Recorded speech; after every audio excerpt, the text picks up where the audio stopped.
What's up, nerds? Israel just killed one of Iran's top generals as well as some of his key staff, and this took place on April 1st in Damascus. The Israeli airstrike hit an Iranian consular building that was wedged between the Iranian embassy and the Canadian embassy in the middle of Damascus. So let's talk about what happened so far and what could happen next, and I'm recording this on April 2nd, 2024. Now, among the dead in this strike are the IRGC Quds Force commander for Lebanon and Syria, General Mohammad Reza Zahidi. Zahidi's deputy general, Mohammad Hadi Hajrimi, was also killed in the strike, along with 5 other IRGC officers. A Hezbollah member named Hussein Youssef was also killed in the strike.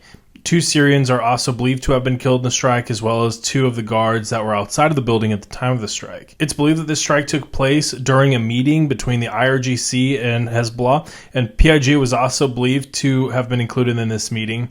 And this attack is significant in many ways.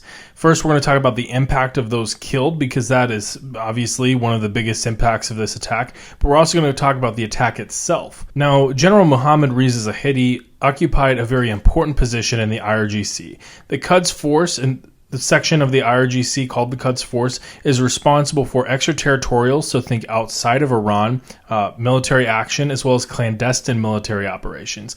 They're the section of the IRGC that's behind the training, the support, and the equipping of militant forces across the Middle East that make up what's called the Axis of Resistance, and we've talked about this before on other videos, so we're not going to dive into that too deeply right now. But this Axis of Resistance and the Quds Force have been behind the killing of many U.S. troops during the war in Iraq, and the Quds Force is supporting, of course, Hezbollah today, as well as the PIJ in Gaza. They also are supporting the Houthis down in Yemen. Now, General Zahidi oversaw the operations in both Syria and Lebanon, which is one of the most critical theaters of operations for the IRGC.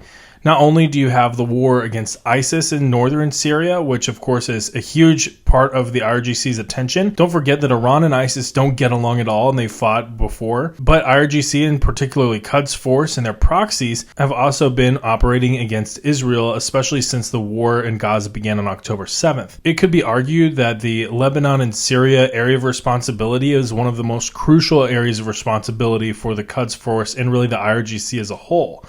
Therefore, the position that General Zahidi oversaw was very important, and the person that was General Zahidi was very important for the Iranian chain of command. Hezbollah, of course, is the crown jewel of this Axis of Resistance. It's one of the largest groups in the Axis. It's one of the most well-equipped and well-trained.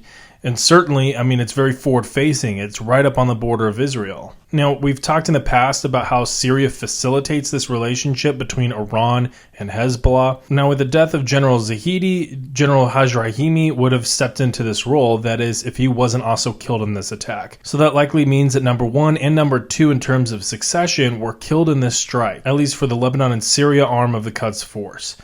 But not only that, but because of the importance of this wing to the overall strategy of the Quds Force and the IRGC as a whole, both General Zahidi and Hajrimi were likely high up in the succession planning for the Quds Force as a whole. And being that both of them were killed, as well as 5 other officers, this strike takes away 2 key leaders for the IRGC. This attack wasn't only significant because those 2 generals were killed. It was significant because this was an attack directly on an Iranian consular building. Of course, Iran considers its embassies and consular buildings to be part of Iranian soil. The consular building that was struck in Damascus also contained the residence for the Iranian ambassador to Syria, but he was in the Iranian embassy at the time of the strike, so he's fine. Of course, since the attack, both Iran and Hezbollah have made very threatening statements against Israel as a result of this attack. This attack is very escalatory. It's comparable, I would say, to the U.S. strike on Qasem Soleimani a few years ago. If not because of rank, then because of just the scope of this attack.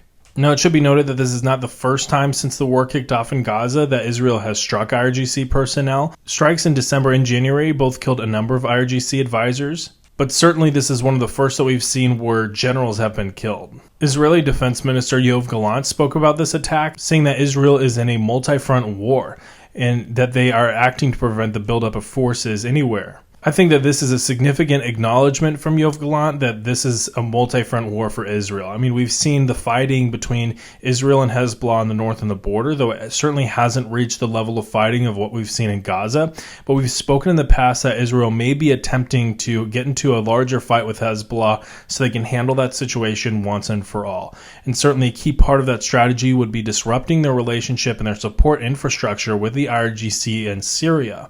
Now, killing two very key generals for the Quds force, especially as they're trying to liaise with Hezbollah in Damascus, that's a pretty big deal. Now, we don't know what exactly was going to be said during that meeting between the IRGC and Hezbollah and why those two generals had to be present at that meeting.